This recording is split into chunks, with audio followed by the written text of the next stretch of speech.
Welcome back to a brand new series called SEO Fighting Talk. And the sole purpose of this series is that we take SEO myths and we either figure out if they are true or if they are untrue. Now, the reason why... And I fight with Kasra. Yeah, no fighting. No Kasras were hurt in this series.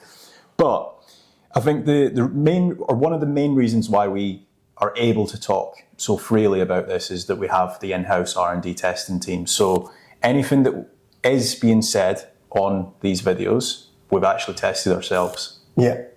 So the first fighting talk, tiered link building. Tiered link building.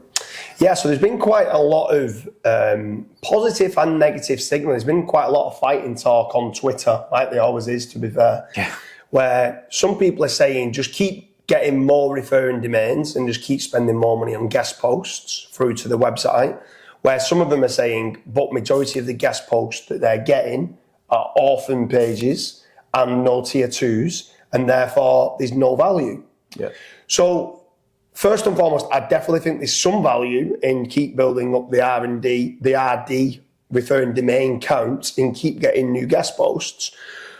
But when they are orphan pages, tier 2 backlinks, one of the first things I do is when I take over a site, if I buy a site, is I go and get the highest DR, not that DR means everything, but I go and get the highest DR, do follow links that have got no referring domains, and I go and hit 10 tier 2 backlinks to each one of them. And the growth that we get from it, almost literally within 6 weeks of doing it, is insane. Yeah, so I think what we should probably do is, what do you define as a tier 2 link? Because that's where a lot of the fighting talk happens. Yeah. So where a lot of people think that tier 2s are not needed is they think that GSA and X-Rumor and blog comments are tier 2s. And because they're not hitting it direct to their money site, they're seeing that it can be lower value. And to some degree, it can be. In my opinion, a tier 2 is a powerful but doesn't need to be relevant backlink. So there's so many sites that if you wanted only relevant links pointing through to your website, there's so many powerful sites that are not relevant that if you could go and get some niche edits as a tier 2 pointing to your guest post that's got power, it then provides the power to the guest post. The guest post is relevant and now it's passing power and relevance through. So stop cheaping out on your tier 2s. I would say get some link inserts and niche edits. I'm almost down the impression of, if you are building links, let's say you got a link from Forbes.com. Let's say you've just done a massive PR campaign and you've landed yourself a Forbes link. Would you realistically build cheap GSA links to your money site? You probably wouldn't. So basically try and act as if you kind of own that Forbes page. Like, you would never try to disharm your website. Yeah. So don't do it with your guest posts. And that's where a lot of people go wrong. Like, there's been times where people have said to me like, hey Kaz, tiered link building doesn't work. And then I'm like, okay, let's open up your site and I'll show you where you've probably went wrong. And 9 times out of 10, or probably 10 times out of 10, that's where they've just fallen down. Yeah. They've went and got X-Rumor or GSA or Money Robot or whatever, thinking that's a good tier 2 link building system, and it's actually not the case. Yeah. Like what we typically do at Searcheroo is we are basically trying to look for, obviously relevance can be important, but at tier 2, what we're trying to look for is like kind of like the links that nobody really wants to pay a premium for. So like the DR20s, the DR15s, the DR30s, they still pass a lot of power, especially if you're using them at tiered. And not only that, is the amount of outbound links that they have is a lot lower than DR35s, because not a lot of people are using those. So because they've got a lower outbound link ratio, it's passing more power indirectly because of that. But anyway, let's move on from tier 2 link building, right? Last week on Twitter, there was a massive debate. Only relevant links move the needle. Only relevant links move the needle. So what's your thoughts on that? Because everyone was saying you can only get relevant links. Have you had any non-relevant links that has moved the needle? I think that anybody that's claiming that doesn't do enough testing. If I'm being 100% honest, they need to probably build out a testing team.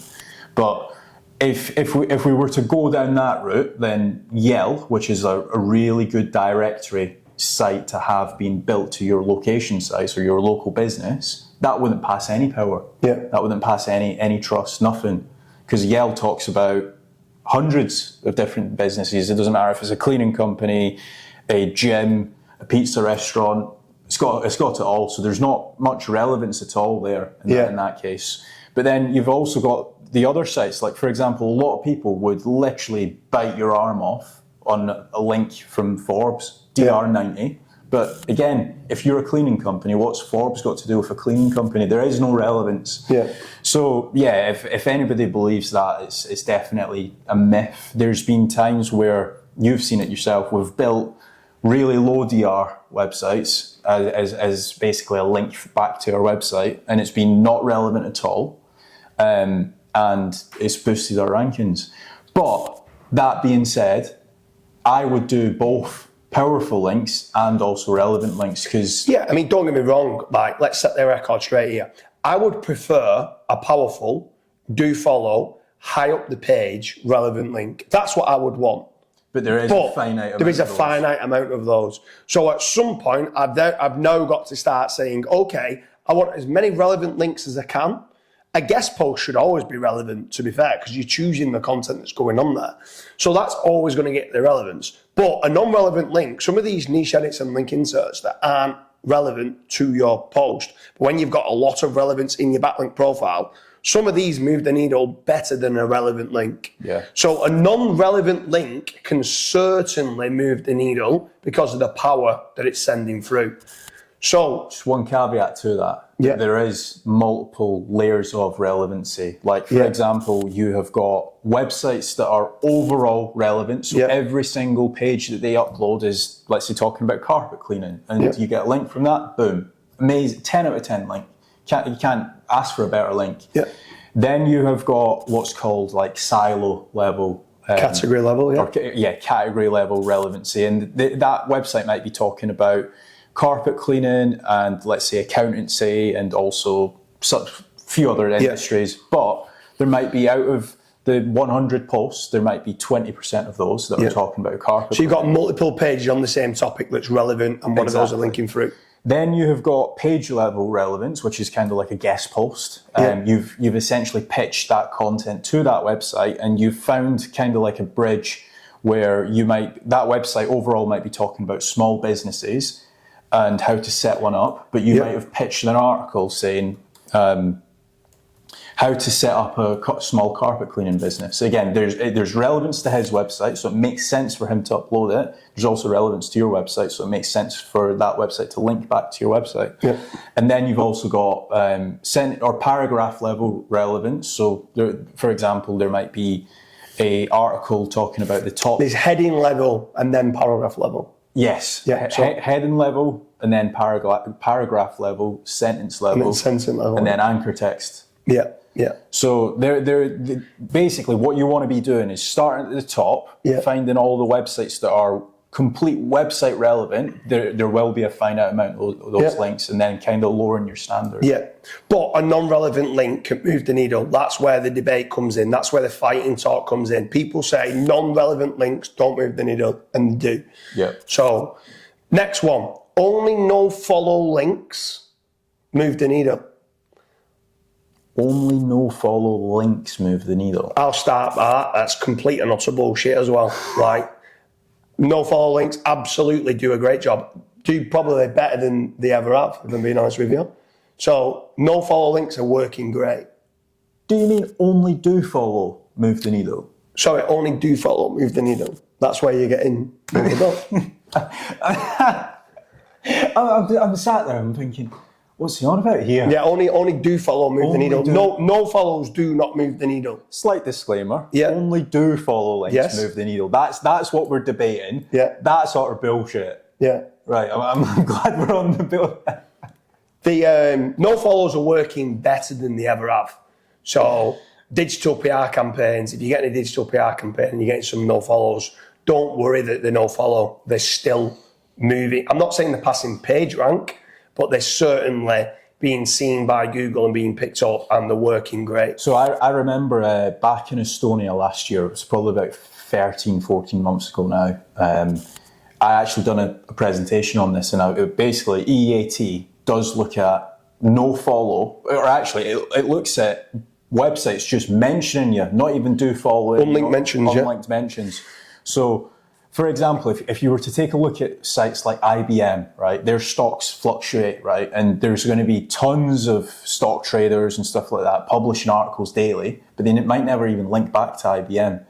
That itself is a ranking factor. So for people to say no follow links, don't push the needle, that's just ridiculous. Yeah, for sure.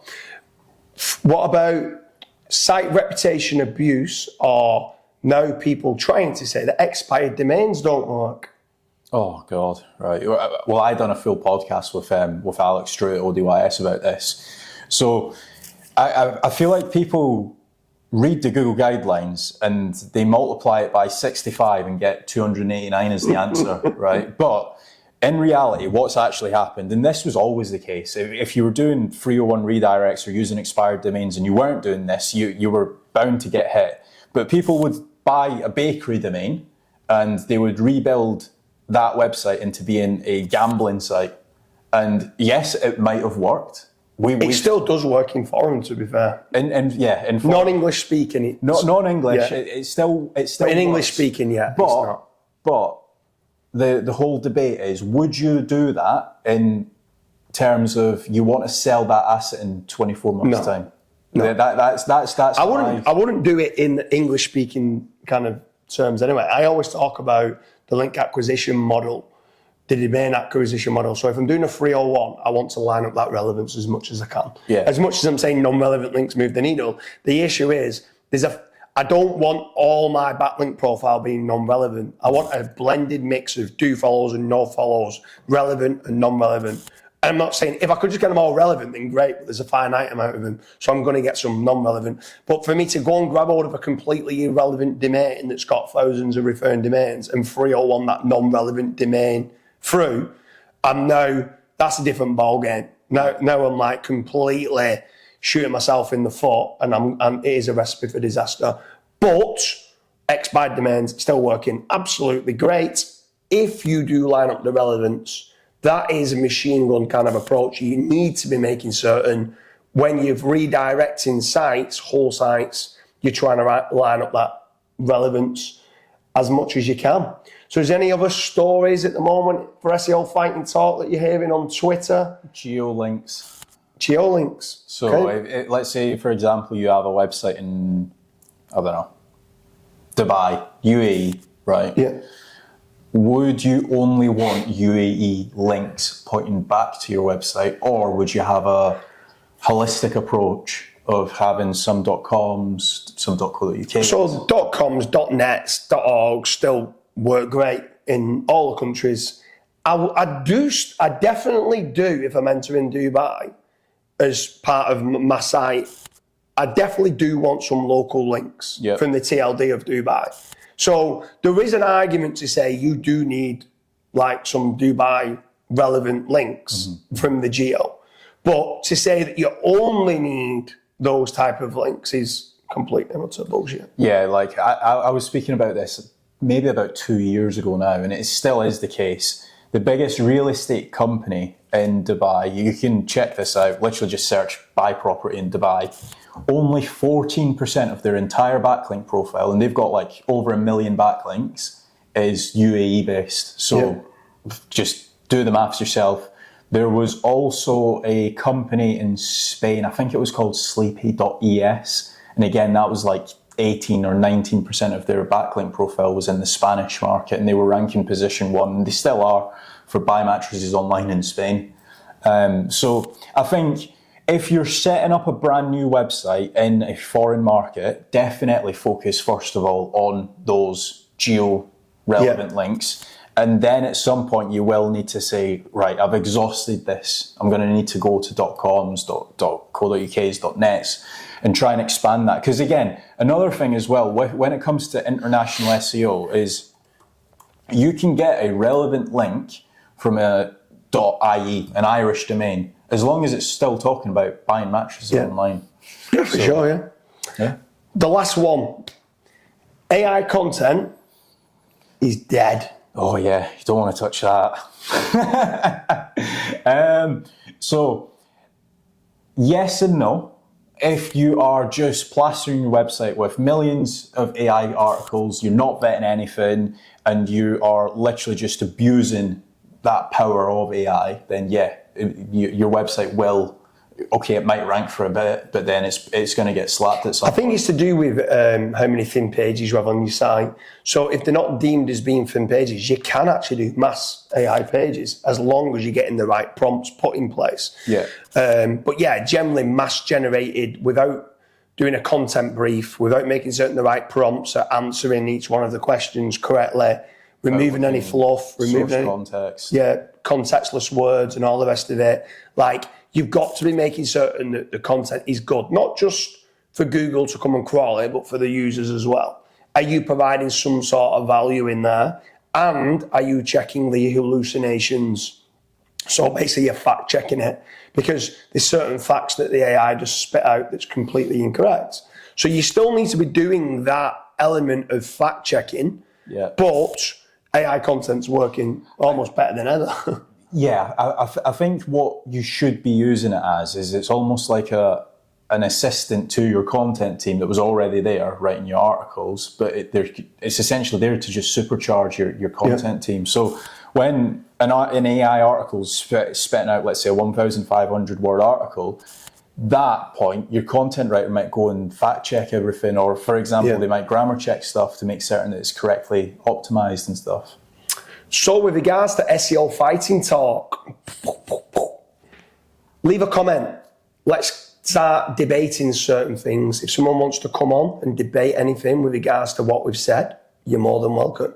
But if there's any other questions, anything that you've heard that you don't believe in, leave a comment in the comment section. We'll get back to you. We'll do another video. We'll do a follow-up.